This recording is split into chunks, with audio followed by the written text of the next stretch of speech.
Students, अब हम आते हैं नेगेटिव सेंटेंसेस पर। And for negative here, and the structure for negative sentence will be subject plus do does plus not plus V1 plus object etc. As Sita does not sing a song, I do not sing a song. In sentence में आपने देखा कि subject के बाद do does लगेगा, do does के बाद not लगेगा, फिर वर्ब की फर्स्ट फॉर्म, फिर ऑब्जेक्ट और अदर वर्ड्स हैं तो वो पीछे बढ़ जाएंगे। यहां आपने देखा कि सीता के साथ डज और आई के साथ डू आया। क्यों? प्रेजेंट इंडेफिनिट का मतलब यह है कि आपको एस ई एस तो लगाना ही है सिंगुलर के साथ। अब जो चाहे वो वाक्य एफर्मेटिव हो, चाहे नेगेटिव हो, चाहे इंटरोगेटिव हो, यह है प्रक्रिया। इसलिए यहां पर डू हेल्पिंग वर्ब के अंदर ई एस लगा करके उसको सिंगुलर बना दिया। सिंगुलर बनाने के बाद में फिर सीता के साथ में इसको यूज किया गया है, इसका प्रयोग किया गया है। इसके बाद में हम लेते हैं इंटरोगेटिव सेंटेंसेस। इंटरोगेटिव सेंटेंसेस का मतलब है प्रश्नवाचक। सबसे पहले इंटरोगेटिव फर्स्ट। इंटरोगेटिव फर्स्ट के अंतर्गत यस नो टाइप क्वेश्चंस आते हैं कि जिनका रेस्पॉन्स, जिसका आंसर हां या ना में दिया जा सकता है। फॉर एग्जाम्पल, अगर कोई हमसे ये पूछता है कि do you learn English rules, do you know English, तो हम कह सकते हैं यस आई डू या नो आई डोंट। दोनों प्रकार से हम रेस्पॉन्स दे सकते हैं। इसी को यस नो टाइप कहा गया है। इसके अंतर्गत क्या है, सब्जेक्ट से पहले डू डज यानी हेल्पिंग वर्ब को रखा जाएगा और सब्जेक्ट के बाद वर्ब की फर्स्ट फॉर्म, फिर ऑब्जेक्ट इत्यादि आएगा। यस स्टूडेंट्स, अफर्मेटिव सेंटेंसेस के स्ट्रक्चर को समझने और वाक्यों का निर्माण करने के बाद हम लोग आगे नेगेटिव सेंटेंस पर। नेगेटिव सेंटेंस का जो स्ट्रक्चर है वो है subject plus do does plus not plus V1 plus object etcetera. As for example, Sita does not sing a song, I do not sing a song. यहां पर आपने देखा कि डू, आई, यू और बहुवचन सब्जेक्ट के साथ यूज होता है, और अगर एक वचन सब्जेक्ट आता है तो इस डू में एस लग करके डज बन करके और फिर प्रयोग किया जाता है। क्यों? प्रेजेंट इंडेफिनिट का मतलब है कि स्ट्रक्चर के अंदर एस ई एस का प्रयोग तो सभी वाक्यों में होना है, चाहे वो नेगेटिव हो, चाहे वो इंटरोगेटिव हो, चाहे अफर्मेटिव हो। नेगेटिव इंटरोगेटिव सेंटेंसेस के अंदर वो हेल्पिंग वर्ब जो डू है उसमें एस लगा करके और फिर काम चलाया जाता है, और अफर्मेटिव में डायरेक्ट मैन वर्ब की फर्स्ट फॉर्म में लगा दिया जाता है। इसके बाद में हम आते हैं इंटरोगेटिव फर्स्ट सेंटेंस पर। इनको यस नो टाइप क्वेश्चंस कहते हैं। यस नो टाइप क्वेश्चन इसलिए कहते हैं क्योंकि इन प्रश्नों का उत्तर हां और ना में दिया जा सकता है। फॉर एग्जाम्पल, किसी ने हमसे पूछा डू यू नो इंग्लिश, तो मैं कह सकता हूं yes I do, yes I know. अगर मैं नहीं जानता तो मैं कह दूंगा no I don't, no I don't know English. इसके बाद में इसका जो स्ट्रक्चर है वो ये है कि do does plus subject plus V1 plus object etcetera और at the end question mark. क्या सीता एक गीत गाती है? Does Sita sing a song? Interrogative second के अंतर्गत यस नो में जवाब नहीं दिया जा सकता। उसमें क्वेश्चन वर्ड के अनुसार आपको रेस्पॉन्स देना है। फॉर एग्जाम्पल, इसका जो स्ट्रक्चर है वो है question word, do does, subject, V1, object etcetera, question mark. As Sita एक गीत क्यों गाती है? क्यों गाती है? क्यों? Why does Sita sing a song? इस क्वेश्चन का आंसर आप यस नो में नहीं दे सकते। इसका रेस्पॉन्स आपको देना पड़ेगा। वाई से रीजन पूछा जाता है, कारण पूछा जाता है, तो कारण कोई भी हो सकता है। For example, why does Sita sing a song? Sita sings a song because she is a singer.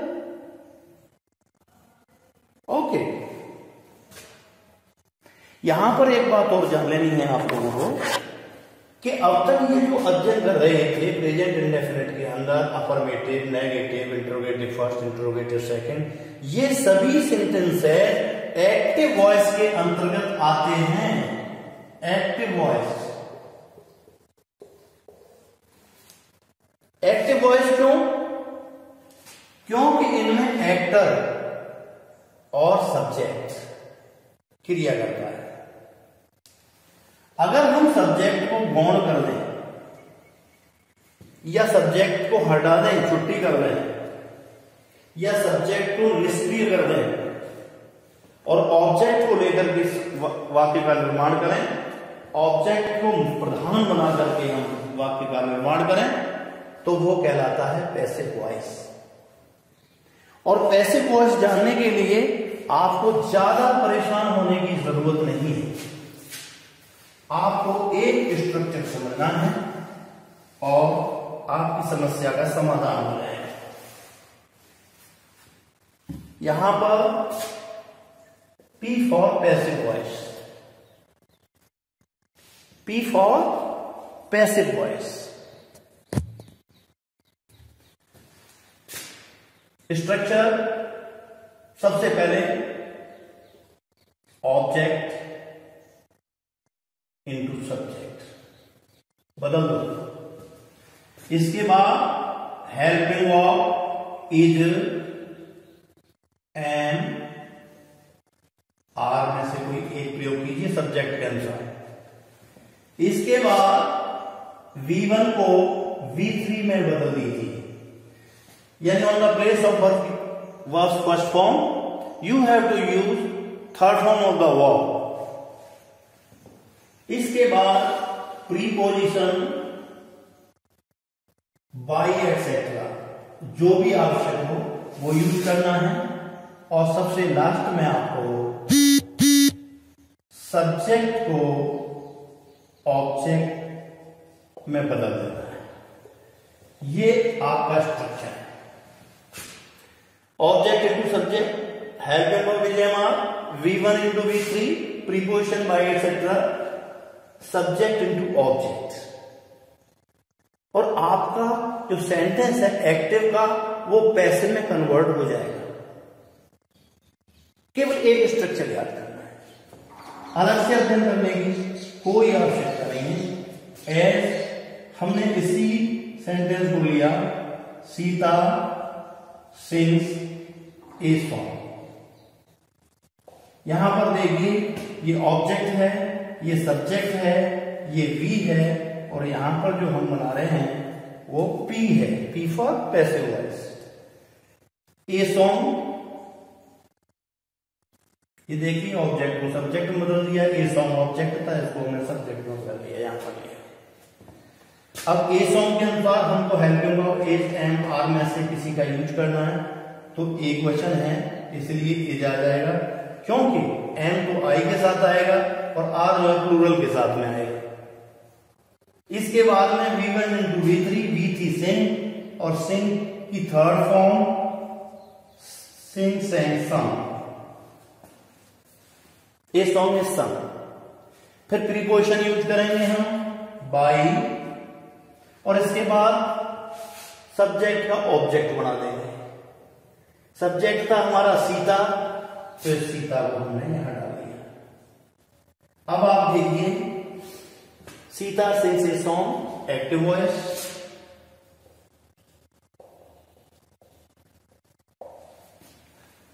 A song is sung by Sita, passive voice.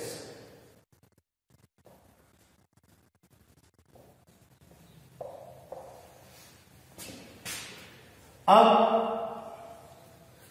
कुछ स्टूडेंट्स के सामने ये प्रश्न आ सकता है कि सर ये तो अफर्मेटिव था तो सीधा सीधा बदल गया, नेगेटिव हुआ तो नेगेटिव हुआ तो भी कोई प्रॉब्लम नहीं, स्ट्रक्चर नेगेटिव ही रहेगा। सब्जेक्ट को ऑब्जेक्ट की जगह, ऑब्जेक्ट को सब्जेक्ट की जगह ला करके हेल्पिंग वर्ब जो है पैसिव बना रहे हो तो पैसिव की हेल्पिंग वर्ब लगाओ और वर्ब की फॉर्म यूज करो, और प्रीपोजिशन लगा करके पैसिव वॉइस में सब्जेक्ट को उठा करके पीछे ले जाओ, पीछे डाल दो।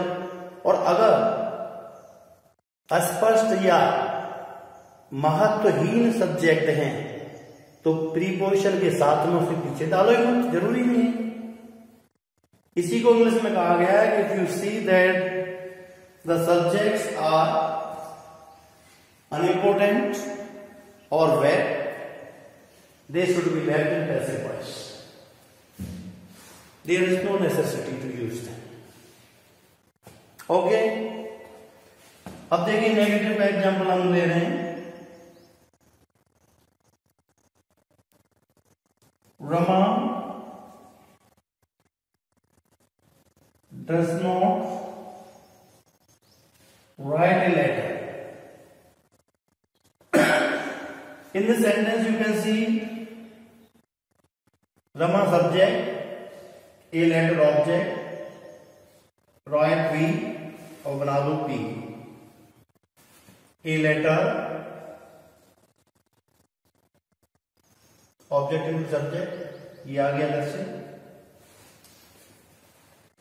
ए लेटर के बाद में हेल्पिंग वर्ब लगाओ, इसे में से इज आएगा, फिर नेगेटिव है नॉट आएगा, इसके बाद में वर्ब की फर्स्ट फॉर्म के स्थान पर वर्ब की थर्ड फॉर्म लग दो, रिटन।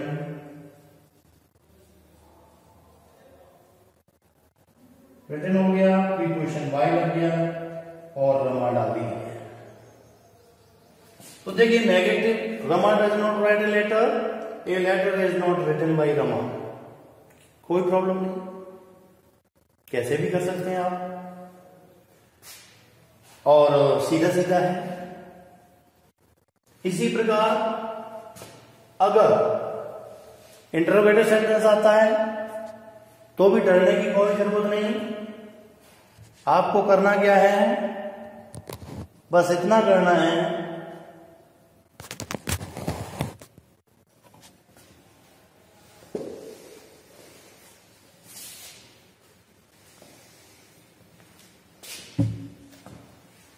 जैसे डू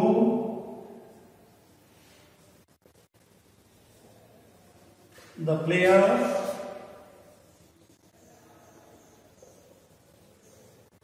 प्ले हॉकी, क्या खिलाड़ी हॉकी खेलते हैं? In the sentence the player is subject, hockey is object, play is verb. अब इसमें देखिए कि इंटरोगेटिव फर्स्ट में सबसे पहले हेल्पिंग वर्ब आती है, तो एक्टिव वॉइस की हेल्पिंग वर्ब है डू डज, जिसमें डू आया हुआ है। तो सबसे पहले आपको, चूंकि हॉकी को सब्जेक्ट बनाना है, तो आप वही वर्ब लाइए, हॉकी एक वचन है तो यहां इज आ जाएगा। ऑब्जेक्ट का सब्जेक्ट बनाओगे तो हॉकी आ जाएगी, ये जो हॉकी।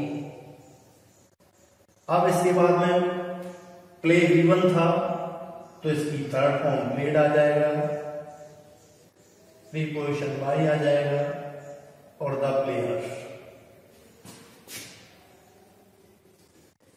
अब यहां पर ये देखिए कि ये अनइम्पोर्टेंट सब्जेक्ट है, द प्लेयर, इसको यूज करने की जरूरत नहीं है, तो इसे आप छोड़ सकते हैं। केवल is hockey played sufficient sentence, क्योंकि यहां पर देखिए कि हॉकी खिलाड़ी ही खेलते हैं, मनुष्य ही खेलते हैं, कोई जानवर तो खेलते नहीं। तो इसलिए सेंस से अपने आप समझ में आता है कि हॉकी कौन खेलता है, इसलिए बाय द प्लेयर्स प्रयोग करना आवश्यक नहीं है। अब अगर इंटरोगेटिव सेकंड आ जाता है तो भी आपको घबराने की कोई जरूरत नहीं है, स्ट्रक्चर इंटरोगेटिव सेकंड ही रहेगा। किसी ने कहा why does Sita sing a song,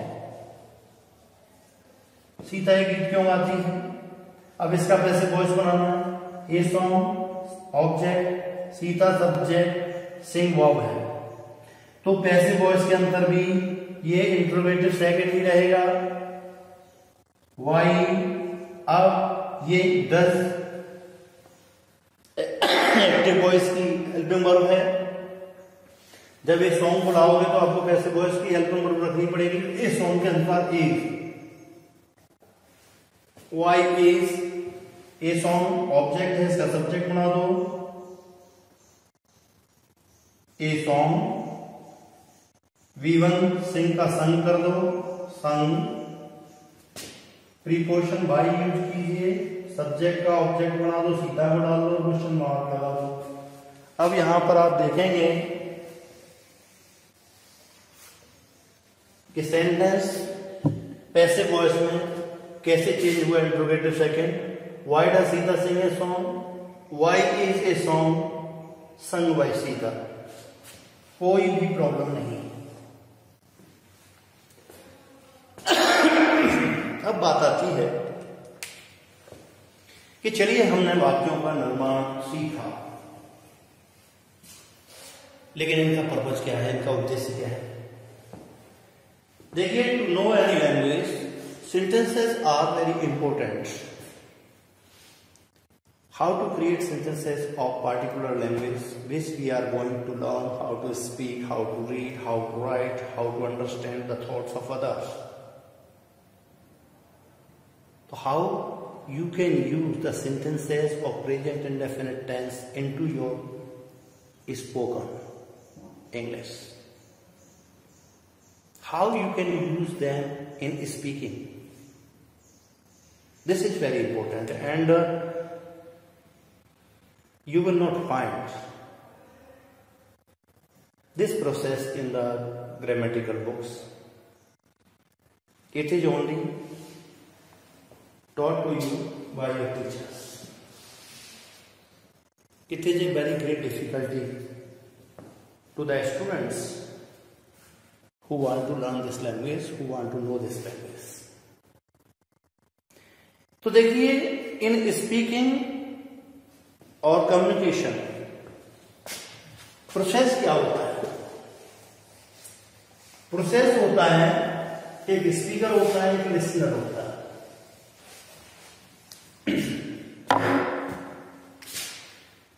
एक स्पीकर है जिसे वक्ता कहते हैं, एक लिसनर है जिसे श्रोता कहते हैं। ये दो पर्सन्स हैं। स्पीकर क्वेश्चन करेगा, लिसनर सुनेगा। फिर जो है लिसनर स्पीकर बन जाएगा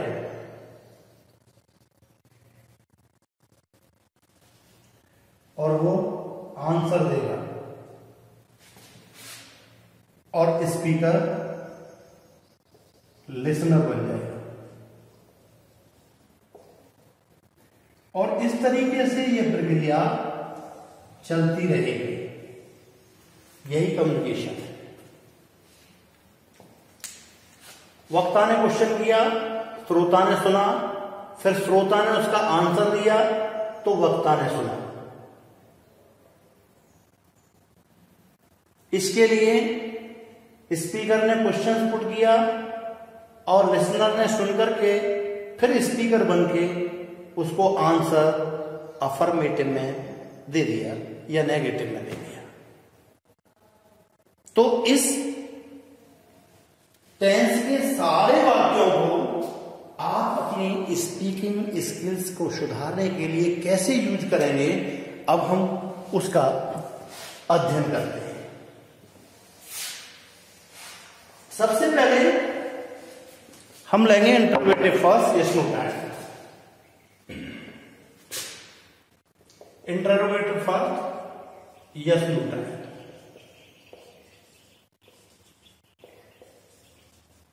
क्वेश्चंस देखिए, क्वेश्चन लिया हमने, डू यू नो इंग्लिश?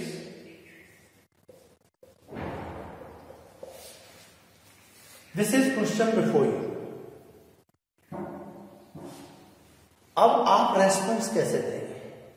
ये यस नो टाइप है तो हाँ और ना में देंगे, और हाँ और ना के साथ साथ ये भी ध्यान रखना है कि यस के भी 2 रेस्पॉन्सेस होंगे, एक शॉर्ट होगा और एक डिटेल होगा, और नेगेटिव में भी 2 रेस्पॉन्सेस होंगे, एक शॉर्ट होगा और एक डिटेल में होगा। For example, this is question, do you know English? Response number 1, yes I do. Response number 2, full response और response in detail, yes I know English.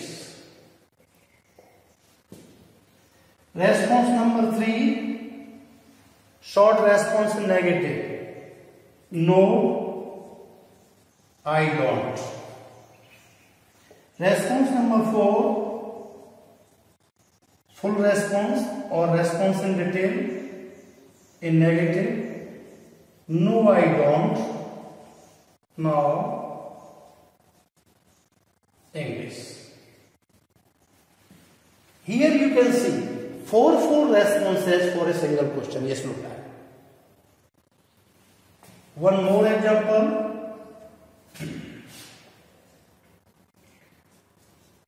Do the boys play in the field?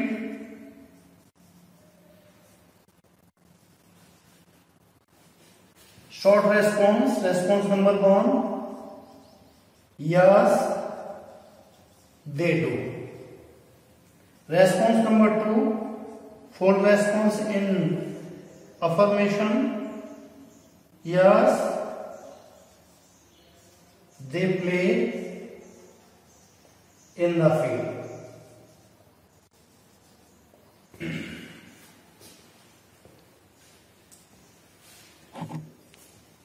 Now,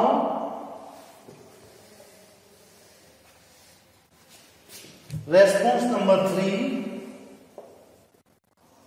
negative short, no, they don't.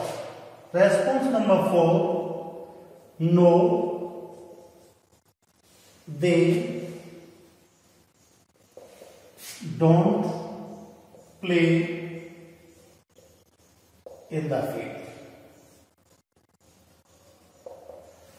Whenever you are speaking to someone else, you have to use mostly short responses. It will save your time and energy, both. After it, interrogative second.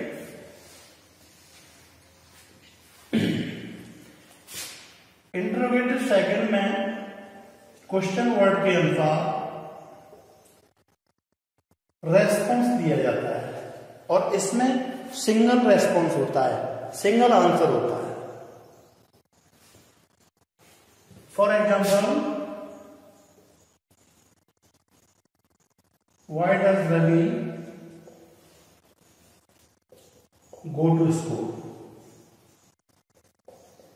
Suppose here is a question, why does Ravi go to school? Response होगा इसका why का मतलब है reason. आपको reason बताना है कि आप स्कूल क्यों जाते हैं।